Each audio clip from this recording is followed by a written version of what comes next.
ჰონორარის იმედად მყოფი პოეტი ვალს რედაქციებში და გამომცემლობებში აგროვებდა. დავალიანებას შემდეგ ლექსებით ფარავდა.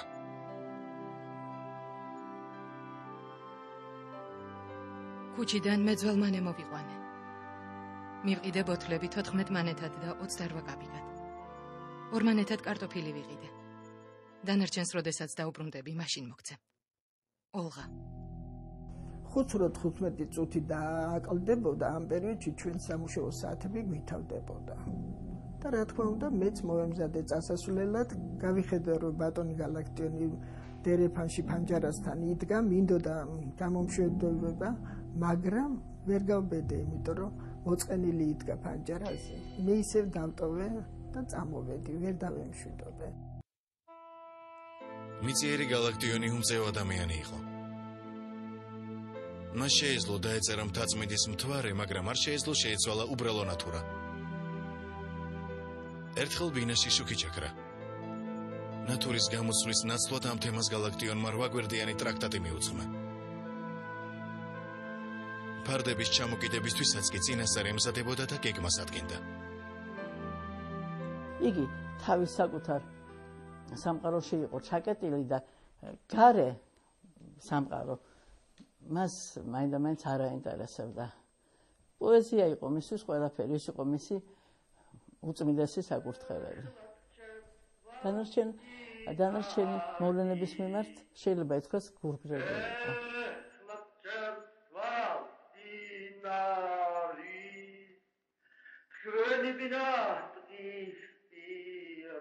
მეუბნებოდა რომ შენ არა ხარ ყველა, შენ ხარ სახალხო პოეტის შვილიშვილი, პოეტ აკადემიკოსის და შენ რო რამე არ იცოდე, ესე იგი არაფრით არ შეიძლება და არის ძალიან დიდი სირცხული და მეც ძალიან დიდი ღელვით წავედი 1 სექტემბრის სკოლაში. მოვიდოდა გალაქტიონი, შემოვესეოდით ყველანი ერთმანი, ყველა ეს ბავშვები და ვინ ჯიბეში უძრებოდა, ვინ ხელებში ჭდებოდა, ვინ რაღაცა ეს სიცილით კვდებოდა და დაიცარდა და ამოიღებდა ესე ხან ჯიბიდან, ხან გვერდიდან, ხან იმიდან, ხან უბიდან ამოიღებდა კანფეტები. დაახლოებით 5 საათზე გალაქტიონს თვითმკვლელობის პირველიც დაქონდა.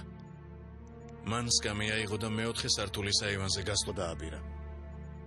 პოეტის საავადმყოფოს პერსონალმა შეაჩერა. აივანი წვიმისგან სველი იყო და სანიტარმა გარეთ გასვლა არ ურჩია. პაციენტი ტაბიძე მას უსიტყვო დაემორჩილა. 1953 წელს გალაქტიონი კვლავ დაოჯახდა. მისი რჩეული ნინო კვირიკაძე იყო. მეორე მეუღლესთან პოეტს საერთო ბედი აკავშირებდა. 1927 წელს გალაქტიონმა ცოლი დაკარგა. კვირიკაძეს კი ქმარი დაუხრიდეს. სიცოცხლის უკანასკნელი 17 წელი გალაქტიონმა ნინოსთან გაატარა. თუმცა ბოლო დღეს მეუღლე მასთან არ იმყოფებოდა.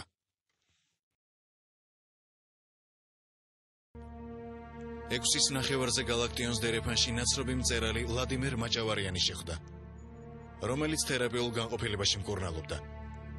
მაჭავარიანმა ლექსების ასაკითხად იგი მესამე სართულზე მიიწვია. პოეტს მიწვევაზე უარი არ უთქვამს. თუმცა პროცედურები მოიმიზეზა და მოგვიანებით შეხვედრას დაპირდა. ეს გალაქტიონის უკანასკნელი სიტყვები იყო.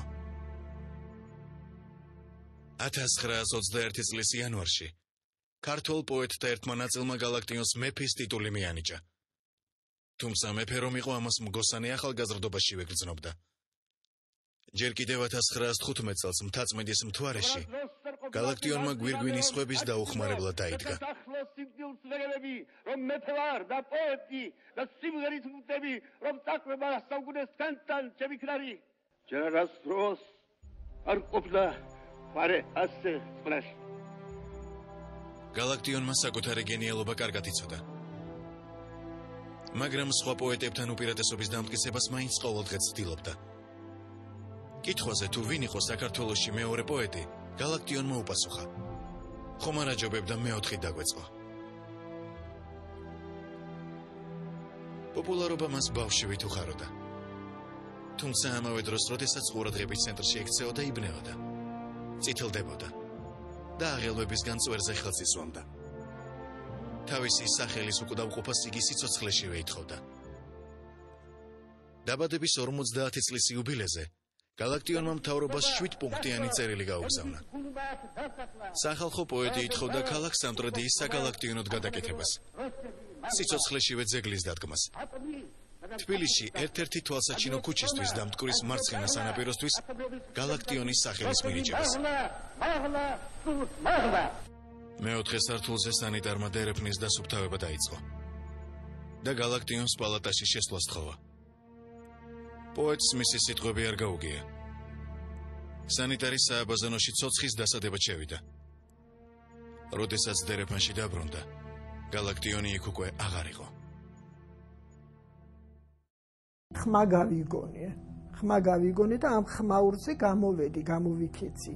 ჩემი ბინიდან გამოვიქეცი, ჩამოვერბინე კიბები და ხმაურის ადგილისკენ გამოვიქეცი.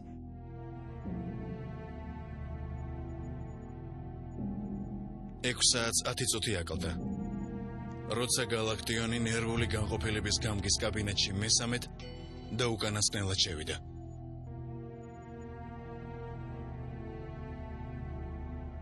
საავადმყოფოს ხალათი საწოლზე დააგდო. სკამი პანჯარასთან მიიტანა. პანჯარა გამოაღო. სკამზე შედგა და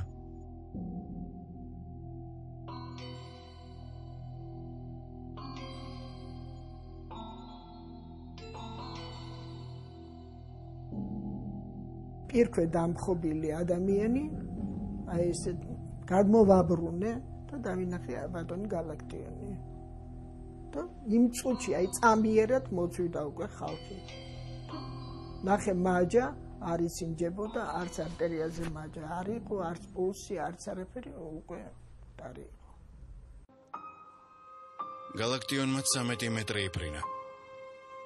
მოგვიანებით სიკვდილის მიზეზად ტრაუმულ შოკს დაასახელებენ. ხალათის ჯიბეში მას პაპიროსი რეკორდი, 3 ასანთის კოლოფი, უბის წიგნაკი, ფანქარი და 291 მონეტი უპოვეს.